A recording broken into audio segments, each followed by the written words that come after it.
ಸ್ನೇಹಿತರೆ ನಮಸ್ಕಾರ. ಬದುಕಲು ಕಲಿಯಿರಿ ಪುಸ್ತಕದ ಧ್ವನಿ ಸುರುಳಿಯ ಮುಂದುವರೆದ ಭಾಗ ಧರ್ಮ ಮತ್ತು ಮನಸ್ಸು. ಇದರ ಹಿಂದಿನ ಸಂಚಿಕೆಯ ಲಿಂಕ್ ಡಿಸ್ಕ್ರಿಪ್ಷನ್ ಬಾಕ್ಸ್ನಲ್ಲಿ ಇರುತ್ತದೆ. ಅದನ್ನು ಕೇಳಿಕೊಂಡು ಈ ಸಂಚಿಕೆಯನ್ನು ಮುಂದುವರಿಸಿ. ಧರ್ಮ ಮತ್ತು ಮನಸ್ಸು. ನಿಜವಾದ ಧರ್ಮ ಎರಡು ಕೆಲಸಗಳನ್ನು ಮಾಡಿಕೊಡುತ್ತದೆ. ಒಂದು, ಮನುಷ್ಯನ ಮನಸ್ಸಿನ ಪುನಾರಚನೆ, ಚಂಚಲವಾದ ಮನಸ್ಸನ್ನು ನಿಗ್ರಹಿಸಿ ಅದರ ಗತಿ ವೇಗಗಳನ್ನು ಉದಾತ್ತ ಗುರಿಯೆಡೆಗೆ ತಿರುಗಿಸುತ್ತದೆ. ಇನ್ನೊಂದು, ಸಮಾಜದ ವಿವಿಧ ವ್ಯಕ್ತಿಗಳೊಳಗೆ ಬಾಂಧವ್ಯ ಮತ್ತು ಸಹಕಾರದ ಬಾಳ್ವೆಗೆ ತಕ್ಕ ವ್ಯವಸ್ಥೆ ಮಾಡುತ್ತದೆ. ಇತರರ ಸುಖ ಮತ್ತು ಆಧ್ಯಾತ್ಮಿಕ ಉನ್ನತಿಗೆ ತಡೆಯಾಗದಂತೆ ತನ್ನ ಸ್ವಾರ್ಥವನ್ನು ನಿಯಂತ್ರಿಸಿಕೊಳ್ಳುವ ನಡತೆ ಅದು. ಅರ್ಥ ಕಾಮಗಳೇ ಮುಖ್ಯವಲ್ಲ, ಏಕೆಂದರೆ ಮನುಷ್ಯನು ಬರಿಯ ದೇಹವೇ ಅಲ್ಲ, ಅವನು ಜೀವಾತ್ಮ. ದೇಹ, ಇಂದ್ರಿಯ, ಮನಸ್ಸು ಇವುಗಳನ್ನು ಬಳಸಿ ಬಾಳುವೆಯನ್ನು ಅನುಭವಿಸುತ್ತಿರುವ ಒಂದು ತತ್ವ ಇದೆ. ನಾನು ಎಂದುಕೊಳ್ಳುತ್ತದೆಯಲ್ಲ, ಅದೇ ಆ ತತ್ವ. ಕರ್ತೃತ್ವ, ಭೋಕ್ತೃತ್ವ, ಅಭಿಮಾನಿ ಎಂದರೆ ಹೀಗೆ ಮಾಡುವೆ ಎನ್ನುವ, ಸುಖ ದುಃಖಗಳನ್ನು ಅನುಭವಿಸುವೆ ಎನ್ನುವ ನಾನು ಎಂದುಕೊಳ್ಳುವ ಜೀವಾತ್ಮ.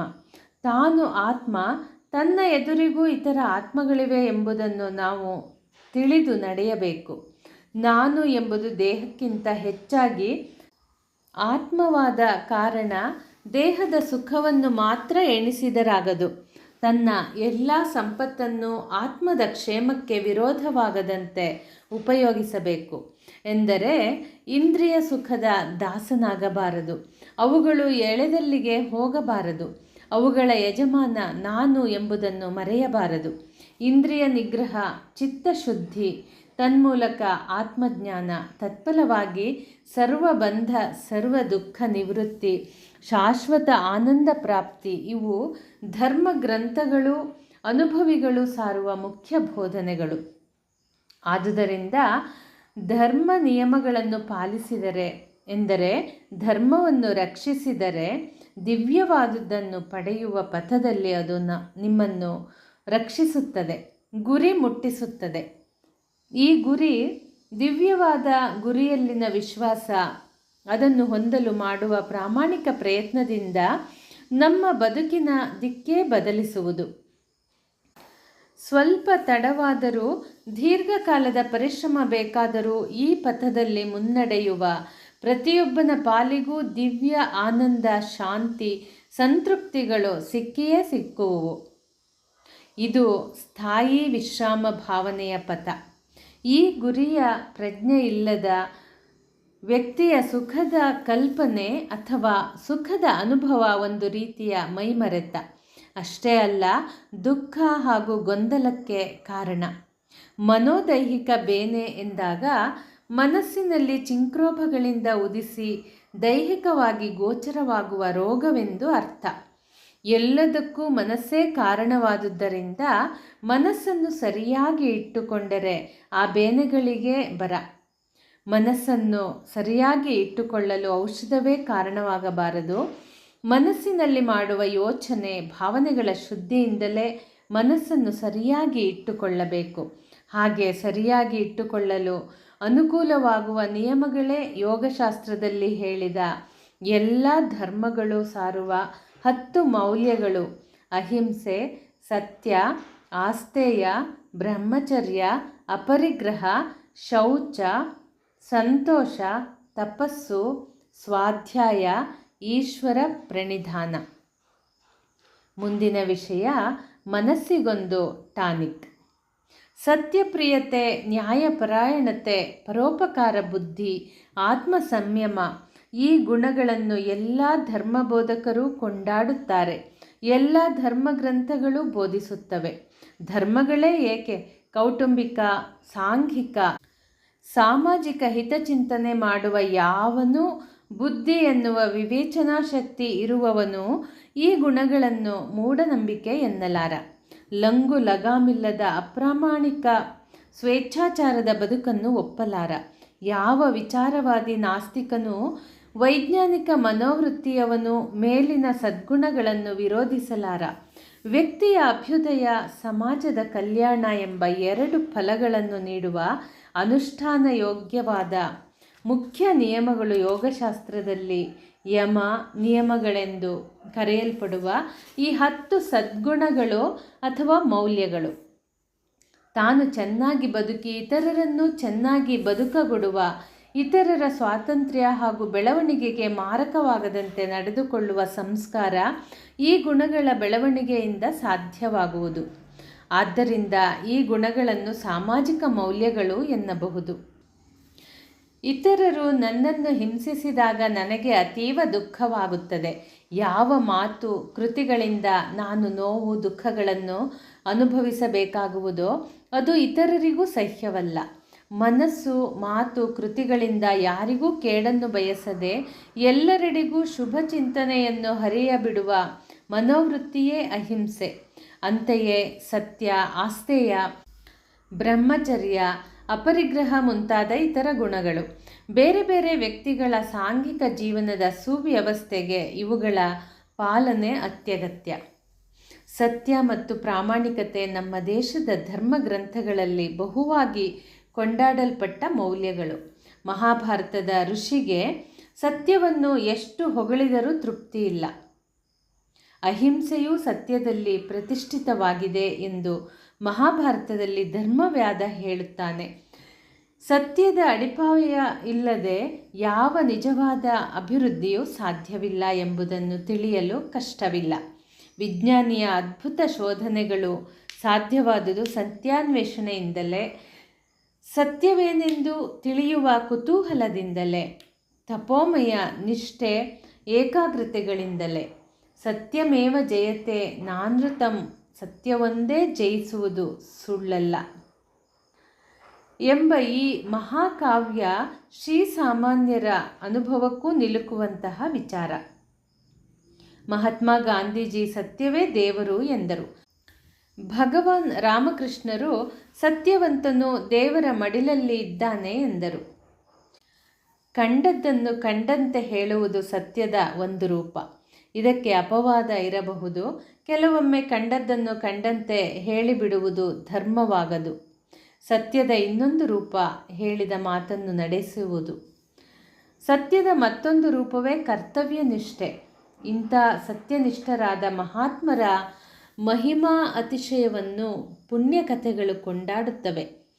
ಸತ್ಯವನ್ನು ಹೇಳುವುದರಲ್ಲಿ, ಹೇಳಿದ್ದನ್ನು ನಡೆಸುವುದರಲ್ಲಿ, ಸೇವಾವೃತ್ತಿಯಲ್ಲಿ, ಅದ್ರೋಹದಿಂದ ನಡೆದುಕೊಳ್ಳುವಲ್ಲಿ ತೊಂದರೆಗೊಳಗಾದರೂ ಕರ್ತವ್ಯವನ್ನು ನಡೆಸುವುದರಲ್ಲಿ ಮನುಷ್ಯ ಸ್ವಾರ್ಥವನ್ನು ಬದಿಗಿಟ್ಟು ಪರಹಿತವನ್ನು ಸಾಧಿಸುತ್ತಾನೆ. ಮಾತ್ರವಲ್ಲ, ಸತ್ಯದ ಸರಿಯಾದ ಅನುಷ್ಠಾನದಿಂದ ಪರಮ ಸತ್ಯ ಸ್ವರೂಪನಾದ ಭಗವಂತನನ್ನು ಪಡೆಯಲು ಸಾಧ್ಯ. ಆದುದರಿಂದ ಸತ್ಯ ಅಷ್ಟೊಂದು ಶ್ರೇಷ್ಠವಾದದ್ದು. ಜೀವನ ಉತ್ತಮವಾಗಬೇಕಾದರೆ ಸತ್ಯವು ಮೊದಲು ವ್ಯಕ್ತಿಯಲ್ಲಿ, ಆ ಬಳಿಕ ಕೌಟುಂಬಿಕ ವ್ಯವಹಾರದಲ್ಲಿ, ಶಾಲಾ ಕಾಲೇಜುಗಳಲ್ಲಿ, ಸಾಮಾಜಿಕ ಜೀವನದಲ್ಲಿ ವ್ಯಕ್ತವಾಗಿ ಆಚರಣೆಯಲ್ಲಿ ಬರಬೇಕು. ಆಗ ಈ ವ್ಯಕ್ತಿಗೂ ಶಾಂತಿ ಹಾಗೂ ಇಡೀ ಸಮಾಜಕ್ಕೂ ಹಿತ. ಸತ್ಯವನ್ನು ಆಚರಣೆಯಲ್ಲಿ ತರಲು ಯತ್ನಿಸುವ ವ್ಯಕ್ತಿಯ ಬೆಳವಣಿಗೆಯ ಹಂತವನ್ನು ಪರಿಶೀಲಿಸಿದರೆ ಚಿಂತಾಕ್ರೋಶ, ಭಯೋದ್ವೇಗಗಳು ಅವನಲ್ಲಿ ತಮ್ಮ ಅಸ್ತಿತ್ವವನ್ನು ಕಳೆದುಕೊಳ್ಳುವ ವಿಚಾರ ಸ್ಪಷ್ಟವಾಗಿ ತಿಳಿದುಬರುವುದು. ಪ್ರಾಮಾಣಿಕ ವ್ಯಕ್ತಿ ತನ್ನ ಮಾತು ಮತ್ತು ಕೃತಿಗಳಲ್ಲಿ ಅಂತರವನ್ನು ಕಡಿಮೆ ಮಾಡಲು ಯತ್ನಿಸುತ್ತಾನೆ. ತನಗೆ ತಾನೇ ಪ್ರಾಮಾಣಿಕನಾಗಿರುತ್ತಾನೆ. ಅಂದರೆ ಮನಸ್ಸಾಕ್ಷಿಗೆ ಸರಿಯಾಗಿ ವರ್ತಿಸುತ್ತಾನೆ. ತನ್ನಲ್ಲಿರುವ ಶಕ್ತಿ, ವೈಶಿಷ್ಟ್ಯ ಹಾಗೂ ನ್ಯೂನತೆ, ಪರಿಮಿತಿಗಳನ್ನು ಪ್ರಾಮಾಣಿಕವಾಗಿ ಒಪ್ಪಿಕೊಂಡು ವೈಶಿಷ್ಟ್ಯಗಳನ್ನು ವೃದ್ಧಿಸಿಕೊಂಡು ನ್ಯೂನತೆಗಳನ್ನು ತಿದ್ದಿಕೊಳ್ಳಲು ಯತ್ನಿಸುತ್ತಾನೆ. ತಂದೆ, ತಾಯಿ, ತಮ್ಮ, ತಂಗಿ, ಅಣ್ಣ, ಅಕ್ಕ, ಬಂಧುಗಳು, ಇತರರೊಡನೆ ಪ್ರಾಮಾಣಿಕನಾಗಿ ವರ್ತಿಸುತ್ತಾನೆ. ಖರ್ಚು ಮಾಡಿದ ಹಣಕ್ಕೆ ಸರಿಯಾದ ಲೆಕ್ಕವನ್ನು ಇಡುತ್ತಾನೆ. ಕೊಟ್ಟ ವಚನ ಪಾಲಿಸಲು ಸರ್ವ ಪ್ರಯತ್ನ ಮಾಡುತ್ತಾನೆ. ಅನಿವಾರ್ಯವಾಗಿ ಅದು ಸಾಧ್ಯವಾಗದೇ ಇದ್ದಾಗ ಕ್ಷಮೆ ಕೇಳುತ್ತಾನೆ. ತನ್ನದ ಏನಾದರೂ ತಪ್ಪುಗಳಾಗಿದ್ದರೆ ಅದನ್ನು ಒಪ್ಪಿಕೊಳ್ಳುತ್ತಾನೆ, ಪಶ್ಚಾತ್ತಾಪ ಪಡುತ್ತಾನೆ. ಸಂಬಂಧಿಸಿದವರ ಹತ್ತಿರ ಕ್ಷಮೆ ಯಾಚನೆ ಮಾಡುತ್ತಾನೆ. ಮುಂದೆ ತಪ್ಪಾಗದಂತೆ ಜಾಗರೂಕತೆ ವಹಿಸುತ್ತಾನೆ. ಕುಟುಂಬದಲ್ಲಿ ಇತರರಿಗೆ ಸೇರಿದ ವಸ್ತುಗಳನ್ನು ಉಪಯೋಗಿಸಬೇಕು ಎಂದಾದಲ್ಲಿ ಅವರಿಂದ ಅನುಮತಿ ಪಡೆಯುತ್ತಾನೆ. ಇನ್ನೊಬ್ಬರಿಂದ ಸಾಲ ಪಡೆದರೆ ಅದನ್ನು ಸಕಾಲದಲ್ಲಿ ಹಿಂದಿರುಗಿಸುತ್ತಾನೆ. ಕುಟುಂಬದ ಎಲ್ಲ ಸದಸ್ಯರಿಗಾಗಿ ತಯಾರಿಸಿದ ತಿಂಡಿಯನ್ನು ತಾನೊಬ್ಬನೇ ಯಾರಿಗೂ ಕಾಣದಂತೆ ತಿಂದು ಮುಗಿಸುವ ಅದಮ್ಯ ಇಚ್ಛೆಯನ್ನು ನಿಗ್ರಹಿಸುತ್ತಾನೆ. ಶಾಲೆಯಲ್ಲೂ ನೆರೆಹೊರೆಯಲ್ಲೂ ಅವನ ವರ್ತನೆಯ ಧಾಟಿ ಇದೇ ಆಗಿರುತ್ತದೆ. ಇದರ ಪರಿಣಾಮ ಪ್ರಾಮಾಣಿಕ ವ್ಯಕ್ತಿಯಲ್ಲಿ ಶಾಂತಿ ನೆಲೆಸುತ್ತದೆ, ಅಸಂಗತ ಭೀತಿ ದೂರವಾಗುತ್ತದೆ. ಮಾಡಬೇಕಾದದ್ದನ್ನು ಸರಿಯಾಗಿ ಮಾಡಿದಾಗ ಉಂಟಾಗುವ ಕೃತಕೃತ್ಯತೆಯ ಭಾವನೆ ಬರುತ್ತದೆ. ಸದಾ ತೃಪ್ತಿಯ ಮನೋಭಾವ ಉಳಿದುಕೊಳ್ಳುತ್ತದೆ. ಜವಾಬ್ದಾರಿಯ ವರ್ತನೆ ವೃದ್ಧಿಯಾಗುತ್ತದೆ. ಮಾತು ಕೃತಿಗಳಲ್ಲಿ ಸಾಮಂಜಸ್ಯ ಇರುತ್ತದೆ. ಸತ್ಯವೇ ಜಯಿಸುವುದು ಎಂಬುದರಲ್ಲಿ ಅವರಿಗೆ ದೃಢವಾದ ವಿಶ್ವಾಸ ಇರುತ್ತದೆ. ದೀರ್ಘಕಾಲ ಈ ರೀತಿ ಸತ್ಯದ ಉಪಾಸನೆ ಮಾಡಿದ ವ್ಯಕ್ತಿಯ ಶೀಲವು ದೃಢತೆಯನ್ನು ಪಡೆಯುತ್ತದೆ. ಮುಚ್ಚುಮರೆ ಇಲ್ಲದ ನೇರ ಮಾತುಕತೆ ಅವನಲ್ಲಿ ವ್ಯಕ್ತವಾಗುತ್ತದೆ. ಯುಕ್ತಾಯುಕ್ತ ವಿವೇಚನೆ ಅವನಲ್ಲಿ ಸ್ವಾಭಾವಿಕವಾಗಿ ಅಭಿವ್ಯಕ್ತವಾಗುವುದು. ನಿರ್ಭೀತಿಯ ಮನೋವೃತ್ತಿ ಹಾಗೂ ನಿಶ್ಚಿಂತೆಯ ನಡವಳಿಕೆ ಅವನಲ್ಲಿ ಕಂಡುಬರುವುದು. ಖಚಿತವಾದ ಜ್ಞಾನ, ಖಚಿತವಾದ ನಡೆ ನುಡಿ ಅವನ ವ್ಯಕ್ತಿತ್ವವನ್ನು ಬೆಳಗುವುದು. ಇತರರನ್ನು ಮೆಚ್ಚಿಸುವ ಹುಚ್ಚು ಹವ್ಯಾಸ ಅವನಲ್ಲಿ ಇಲ್ಲದೇ ಇದ್ದರೂ ಈ ವ್ಯಕ್ತಿ ಇತರರ ಮೇಲೆ ತನ್ನ ಸತ್ಪ್ರಭಾವವನ್ನು ಬೀರಿಯೇ ಬೀರುತ್ತಾನೆ. ಈತನಿಗೆ ನಾವು ಹೇಗಾದರೂ ಸಹಕಾರ ನೀಡೋಣ ಎನಿಸುತ್ತದೆ ಅವರಿಗೆ. ಎಂಥ ಸದ್ಗುಣವಂತನು ಇವನು, ಇವನ ಸದ್ಗುಣವನ್ನು ಹಾಡಿ ಹೊಗಳಬೇಕು ಎಂದು ಅನಿಸುತ್ತದೆ. ಅನುಕರಣೆಗೆ ಯೋಗ್ಯನಾದ ವ್ಯಕ್ತಿ ಈತ ಎಂದು ಗೋಚರವಾಗುತ್ತದೆ. ಇವನು ನನ್ನ ಶ್ರದ್ಧೆ ಗೌರವಗಳಿಗೆ ಪಾತ್ರನು, ಇವನನ್ನು ಖಂಡಿತವಾಗಿ ನಂಬಬೇಕು. ಇವನ ಸನಿಹಕ್ಕೆ ಬಂದು ನನ್ನ ಬದುಕಿಗೊಂದು ತಿರುವು ಸಿಕ್ಕಿದೆ ಇತ್ಯಾದಿ. ಹೀಗೆ ಅಹಿಂಸೆ, ಸತ್ಯ, ಆಸ್ತೇಯ, ಬ್ರಹ್ಮಚರ್ಯ, ಪರಿಗ್ರಹಗಳು ಎಂಬ ಗುಣಗಳನ್ನು ಬೆಳೆಸಿಕೊಂಡ ವ್ಯಕ್ತಿ ಸಾಮಾಜಿಕವಾಗಿ ಬರಬಹುದಾದ ಎಲ್ಲ ಒತ್ತಡ, ಒತ್ತಾಸೆ, ಆಂತರಿಕ ಏರುಪೇರು, ಅಶಾಂತಿಗಳಿಂದ ಬಿಡುಗಡೆ ಹೊಂದುತ್ತಾನೆ. ಜನರ ವಿಶೇಷ ಪ್ರೀತಿ, ವಿಶ್ವಾಸ, ಸಹಕಾರಗಳನ್ನು ಸಹಜವಾಗಿ ಪಡೆಯುತ್ತಾನೆ.